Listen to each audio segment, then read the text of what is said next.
Assalamualaikum warahmatullahi wabarakatuh. Anak-anakku yang Ustazah cintai karena Allah SWT, bagaimana kabarnya pada pagi hari ini? Semoga kalian dalam keadaan sehat walafiat. Nah, pada kesempatan kali ini kita akan belajar bersama, yaitu tentang membaca dan menafsirkan diagram batang.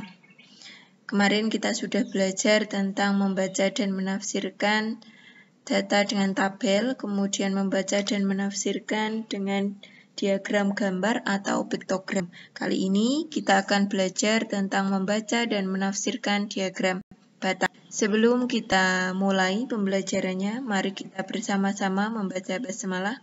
Bismillahirrahmanirrahim. Nah, kita mulai pembelajaran pagi hari ini yaitu membaca dan menafsirkan diagram batang. Apa itu US? Yaitu diagram yang menunjukkan bilangan atau kuantitas yang dinyatakan dalam bentuk persegi atau persegi panjang. Kita masuk ke contoh soal yang pertama, nak ya. Jadi, yang pertama, data tentang hasil panen padi selama 6 tahun disajikan dalam diagram batang berikut. Perhatikan.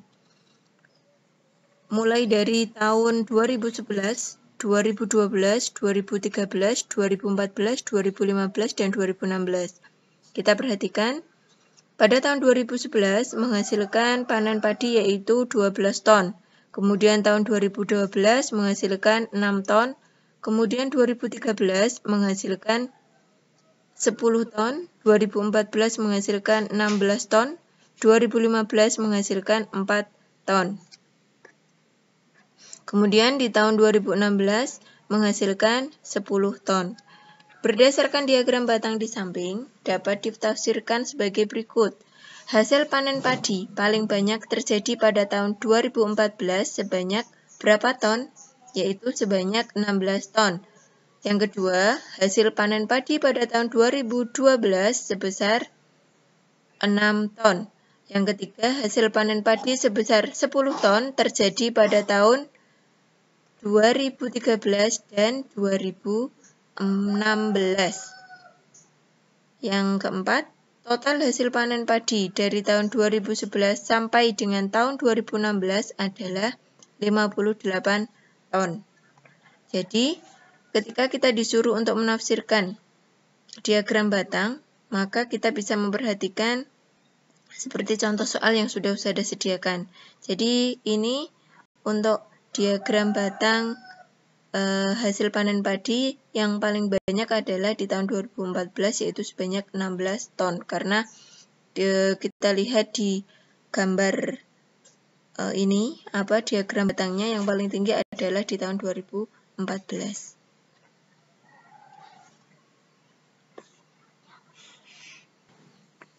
Kita masuk ke contoh soal yang kedua, yaitu di suatu sekolah diadakan Olimpiade Matematika.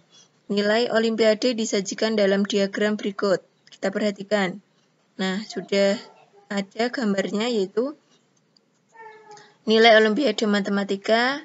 Untuk yang bawah itu adalah rentang nilainya, kemudian yang samping adalah banyaknya siswa. Jadi, untuk nilai 40 diperoleh berapa siswa itu? 4 siswa ya.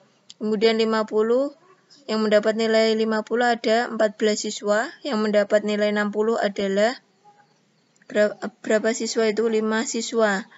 Untuk nilai 70 yaitu 9 siswa. Nilai 80 ada 4 siswa, 90 ada 11 siswa, dan nilai 100 ada 3 siswa. Berdasarkan diagram batang di samping, dapat ditafsirkan sebagai berikut. Yang pertama, nilai tertinggi yang dicapai siswa adalah berapa? Yaitu adalah nilai 100. Dan nilai terendahnya adalah 40.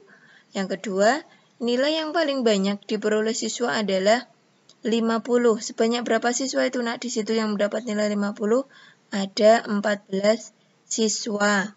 Yang ketiga, Jika syarat nilai agar lolos tahap selanjutnya adalah 80, maka siswa yang lolos tahap selanjutnya ialah yang mendapat nilai 80, 90, dan 100. Nah, kita lihat siswa yang mendapat nilai 80 ada berapa di situ?